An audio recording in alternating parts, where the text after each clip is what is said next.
Well, hello and welcome to this video on strength training for runners. My name is Jimmy, and let me start off by saying, let me start off first by saying I apologize for not having a shirt on.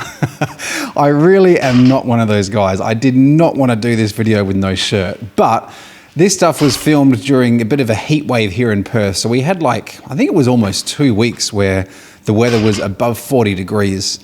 And these strength sessions are always after my second run of the day in the afternoon. So I think this particular day was about 41 degrees. Doesn't look it. Anyway, I just wanted to get that out there. I really, didn't want to do this with no shirt on, but it was so hot.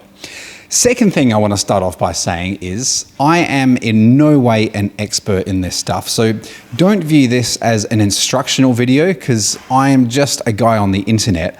But I still think a video like this has value, and I would have found something like this really helpful starting out because the internet is awash with so much differing advice about strength training that personally I found it really hard and quite frustrating at times to, I guess, find a strength routine that was specific for runners, that was helpful, because it seemed like most advice on strength training that was out there is geared more towards bodybuilders who are just wanting to get jacked, which of course isn't our objective as runners at all.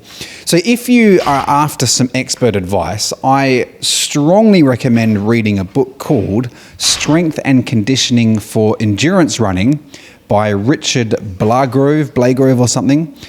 Absolutely brilliant book. And a lot of this stuff is based on what he talks about in his book. So he talks about the why, and I think he gives you enough knowledge and enough tools to start designing your own programs, which is what I've done here. So can't recommend that book highly enough. But we'll just get stuck in here. So obviously I'm doing supersets here, much better use of time. And I've just started, a lot of these exercises are new. So it's actually quite funny watching this now because I recorded this about 6 weeks ago. And yeah, a lot of these exercises are new, and so my technique isn't great. And it's really cool to see the progress that I've made. So yeah, you can see this superset. I do 3 sets, starting off with pogo jumps, moving into power cleans, moving into pull-ups. And during this kind of meso cycle, I've just started introducing plyometrics and explosive strength training. So I've been lifting for about 1.5 years now, I think, and have developed some okay strength, but I've never done any explosive work. So I'm working towards a marathon, which is in, I think it's probably in 8 weeks or so now. And yeah, so at this particular stage, I started to move towards explosive stuff. And so I'm just about to change the program again to make it even more high intensity and I guess less volume and have even more explosive work in there. So at the moment I'm new to a lot of these exercises. These back squats I'm doing here, this is actually the first time I've done back squats. And again, it's crazy to see the progress. I'm lifting a lot more than that now. But as Richard talks about in his book, the way I structure these supersets is I try and do the explosive stuff first, because you really want maximum, obviously, explosive power for those. So he says do those first, and I like to superset it because it's a much better use of time. Otherwise, it's just going to take forever. So I try and get all these sessions done in under 50 minutes. It doesn't always happen, but that's the goal. And so the way supersets work, if you're new to them, is you work out a muscle group, and then instead of having a 3-minute rest and before you start the next set, you go straight into the next exercise, but it's targeting a different muscle group. So by the time you come back around to your first one, you would have had that 3 or 4 minutes rest. So this second superset, back squats, pretty standard general strength ones, into seated calf raises. So seated calf raises are really good for runners, and because it's kind of the only way you can get the soleus or soleus, not quite sure how to pronounce it, So standing calf raises are great, but the soleus really needs to be strengthened in runners, and seated calf raises or bent leg calf raises are the only way of doing that. So I actually bought a seated calf raise machine simply because I tried various methods of doing them without one, and the problem is calves are so strong. In order to load them up enough, it's really hard. So you can see this machine here.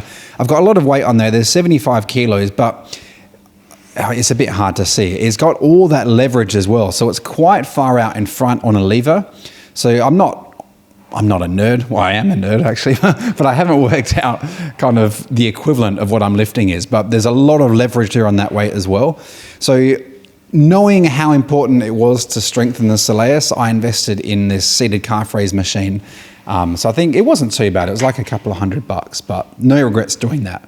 And so here, hop and stick. This is, again, a new thing. So I do 10 on each leg, apply metric exercise. And those plyometric ones are really strange. They seem like they do nothing. Like when you're doing them, you just think, what is the point in this? How is this possibly benefiting my life? But they have a big impact. I did another video where I'm following my progress since I started doing these plyometrics and explosive strength work, and I've made huge progress since I started, so really interesting. So with those back squats, as you can see on the screen there, I'm progressing the weight with each set. So I actually do 4 sets of those, and that's because, as I mentioned, I've been lifting for about a year and a half, and yeah, so the more you do it, in order to progressively overload each time, this is just the next phase. I'm having to do 4 sets of this, and probably after my marathon, when I move back into strength training that concentrates on maximum strength, I'll probably start doing 5 sets of those big main lifts. And the reason being, the body just adapts. Like, we've got to constantly be changing things, progressing things in order to develop. I've certainly run into a lot of frustration by coming up with a program or finding a program and thinking, right, this is great, this is it, and just doing that. That's really frustrating because, and again, I said that what I'm doing here is specific to the mesocycle I was on, and I'm about to change it again. So every 6 weeks or so, I change my routine for 2 reasons, both to keep, that new stimulus to the body, but also because each mesocycle has a different focus. So as I move closer to the marathon, the intensity is going to go up and the volume is going to go down, and there's going to be more of a focus on explosive strength, where I'm working on that rate of activation and just trying to get really punchy. And that sort of stuff is really going to translate into improved running economy. Well, that's the plan anyway. So on to the third superset here. So you saw before there, more plyometric exercises, step and stick on each leg, going into some reverse lunges here. Now what's interesting is I have recently changed these reverse lunges to doing them with a barbell, and they feel totally different. Like, I actually much prefer, it feels like a better stimulus with the barbell on the back. And the reason I did that is, again, because I've progressed it, the dumbbells just get so heavy. And it's just easier as well doing it on the barbell, I found. But yeah, it's really weird. Technically it's the same exercise, reverse lunges, but feels so different using the barbell. And then of course, classic bench press here. Yep, so nothing extraordinary about any of that.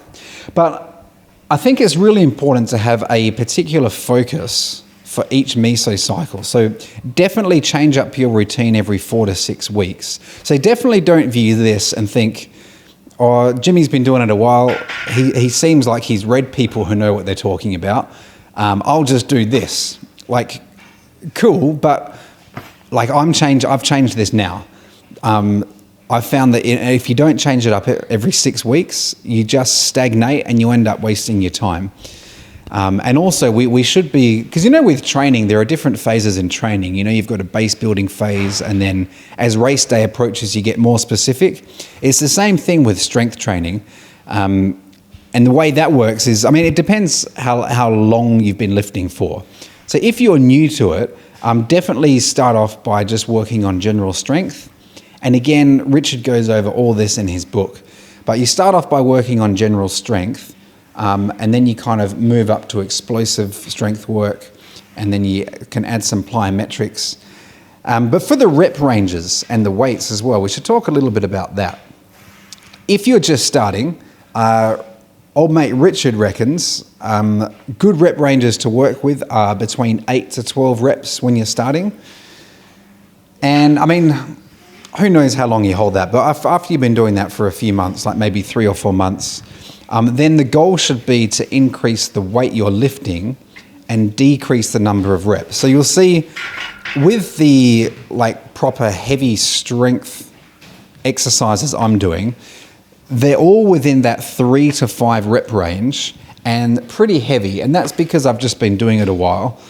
And so I definitely started off with a higher rep range. And I think that's a mistake a lot of runners make, is doing too many reps and not using enough weight.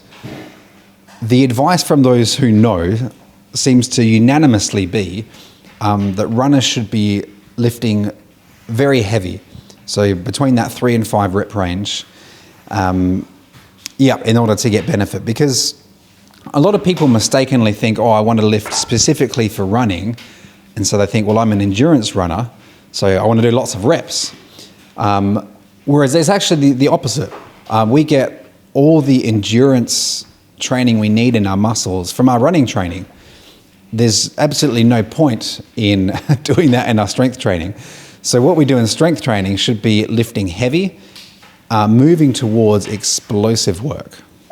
So the structure of this, as I've already alluded to, is I do these sessions in the afternoon after my second run on my hard days. So in the morning, I would have had a very hard session.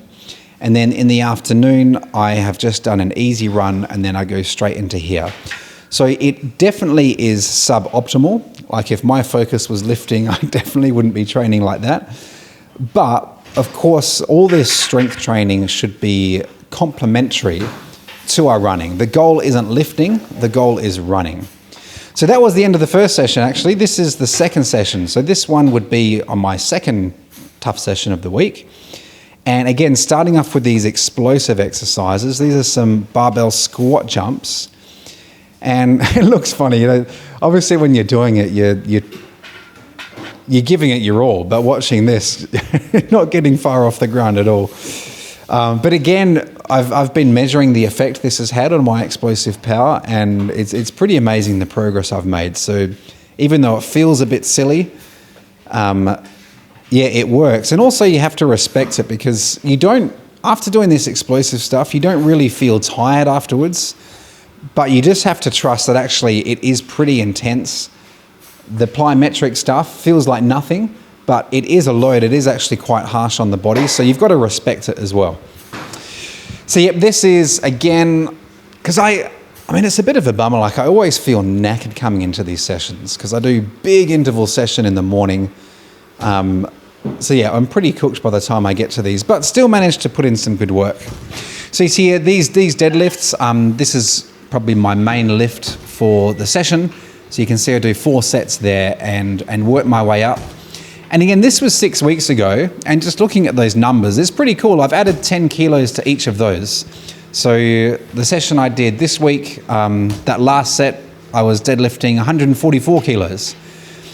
And so that's really cool, but that progress only happens when you're switching things up. Like if I just stayed doing this forever, I definitely wouldn't see that level of progress. And those hurdle jumps you just saw, as I mentioned before, a lot of these exercises, this is the first time I'd done them, and the hurdle jumps is definitely falls into that category. Look very uncoordinated. And actually when it comes up, I'll pick apart my technique a bit because the technique isn't good. The idea with plyometric exercises is to spend as little time on the ground as possible. And you can see in a moment, see how I'm kind of almost coming to rest on the ground and launching again. I should be bang, bang, just aiming to just yeah, explode off the ground there rather than land, reset, and then launch again. It should just be much more like, yeah. And also I split those 6 reps up into 2, simply because this was my first time ever trying those hurdle jumps. And I call them hurdle jumps, but obviously there are no hurdles there. I don't have any hurdles, and I have no desire to spend money on them because they're a bit pricey. Yep, so I definitely do this with much better technique now, which is good. But there we go. So I love doing deadlifts with a hex bar like this. Apparently it's just better for runners. I find I can lift more, it's more comfortable, and I don't know, it's just more fun. I like it. So it was a good investment. I picked it up in the sale, and yeah, I like doing deadlifts with this. And tried another one there. I was like, no, that's not happening. Okay, so into a second superset with pistol squats up. And again, this is the first time ever doing these, so looking very shaky there. And you can see not great technique. You can see that knee buckling in a little bit, which isn't what you want. You want that to be really solid and stable and straight. But there we go. And it's good to see that. Like, you can't expect to do everything perfectly on the first go. So I'm not doing this weighted, obviously. This is just body weight, being the first time. So trying to get really good technique before I load up on it. Yeah, so my right leg is always weaker than the left. So you can see I'm not quite going as deep, looking a bit more shaky. There we go. So yeah, with rest time between exercises, it depends what you're doing. So the advice seems to be that when you're going for maximum strength, you want between 3 and 5 minutes rest between each rep. And it can be less basically if you're just doing general strength work. But I find that doing these supersets, you don't really have to think too much about the rest time. When it's depth jumps here. So again, this is the first time ever trying these, and once again, I'm not really doing these properly. It should be exploding off the ground there with minimal. You can see how I'm bending my legs there. That shouldn't happen. The legs should stay stiff, and it should all come from kind of the ankles and just bang. But I'm not there. I'm pausing on the ground, bending my leg, and then jumping up from there. And also you should kind of keep straight legs coming up. But again, this is my first time ever doing it. So, you know, you got to start somewhere.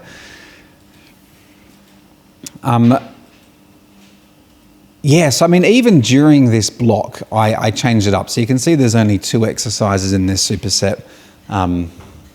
So don't be afraid to change things. Like, I think that's a trap I certainly fell into, that I found a program which I felt covered, you know, most of the bases I wanted to cover, and then thought, brilliant, I don't have to think about that again.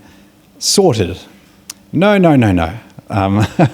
You plateau reasonably quickly doing that, but also it's just not optimal. As I said before, we should approach it like we do our running training. We've got different phases where we're focusing on different skills and different attributes that we're trying to develop. Yeah, so as I say, I'm going to look now. How far off is the marathon? Oh, go away. It is... Sorry, just looking up on my phone. My next goal race is 49 days away, so 7 weeks. So in this next block of training that I'm going to do, the focus is very much going to shift towards rate of activation, explosive power, explosive strength, plyometrics. Yeah, because that's really going to help with running economy. So we've got a good foundation. I've built some good strength, started introducing the explosive stuff. And also what that's going to help with is handling the training load. Because as my running volume goes up, like my strength training can't stay the same, because these days they're already huge. Like I do a big session in the morning, easy run in the afternoon, and then this. So like something's got to give. You can't just keep making everything more. And so it works well. You make the strength sessions more intense, so more explosive, but less volume. And even though they are taxing and provide great stimulus to the body, I find that they feel less fatiguing at the time. So I think it's going to work well. Yeah, I mean, maybe I'll make another video if you guys would find that helpful on like my final phase of training before the marathon. But it really does depend on your experience. As I said, I've been lifting for a year and a half, so I've been building strength, and strength is probably in a pretty good place. And definitely my area of weakness now is the explosive stuff. As you can see there. Oh dear. I hope I'm better now. I should film myself again. But there we go.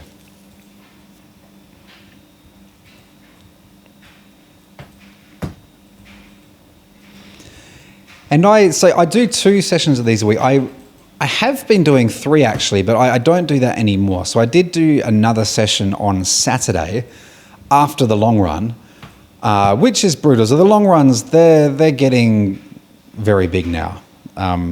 So I don't do that anymore, but they always were lighter sessions. So they'd be, I guess, more conditioning.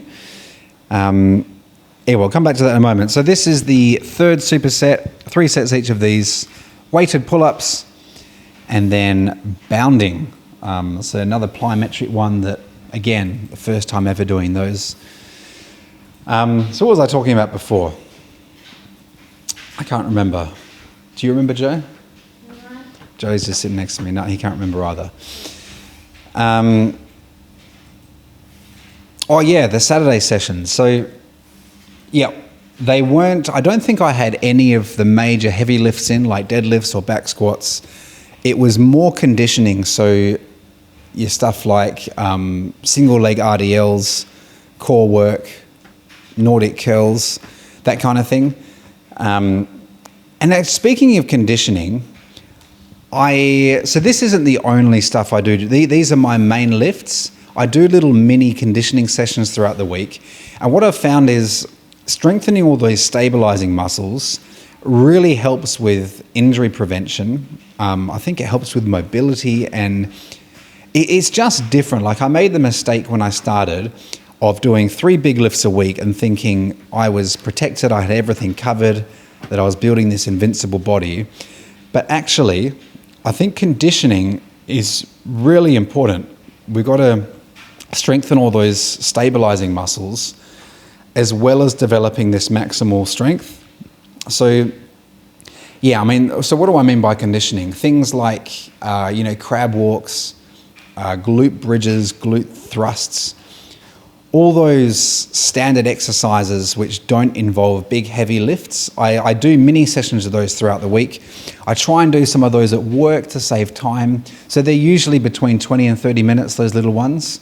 And I also do like foot and ankle strengthening, which is really important. In fact, I might put a screen up at the end. Actually, no, I won't. I'm going to forget.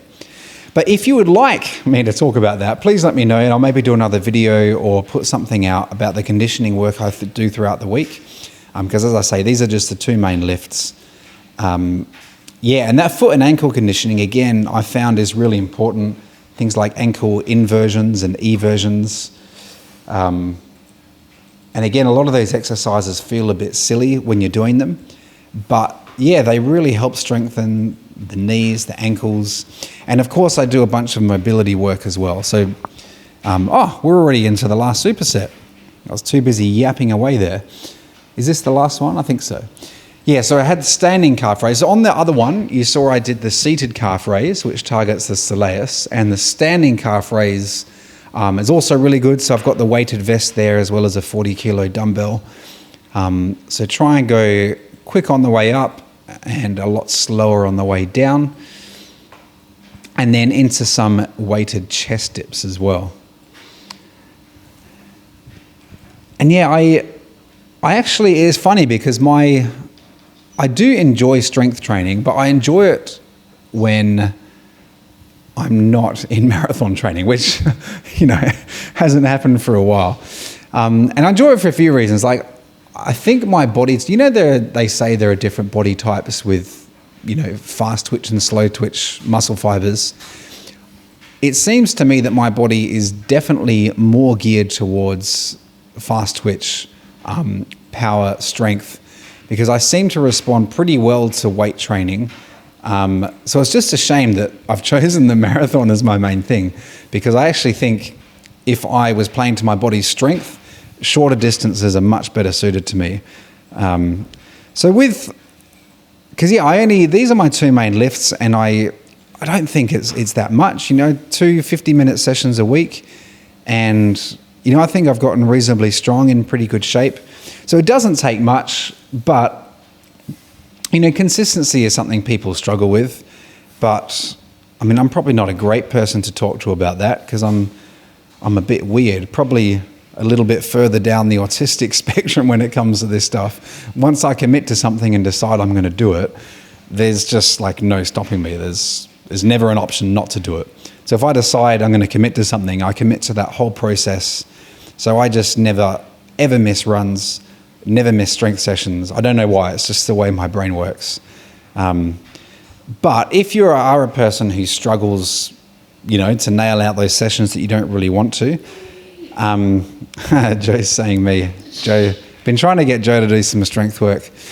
But it really does help. And what does it help with? I don't know. Again, I'm no expert. But in my experience, which is very limited, because a lot of people cite injury prevention as a reason for it, but I think conditioning work is much better for injury prevention, personally. I think strength training is more to do with being able to handle big training loads and also becoming more efficient. Becoming more explosive off the ground is really key in running. Just to run a lot more efficiently. So I think strength training improves your performance a lot.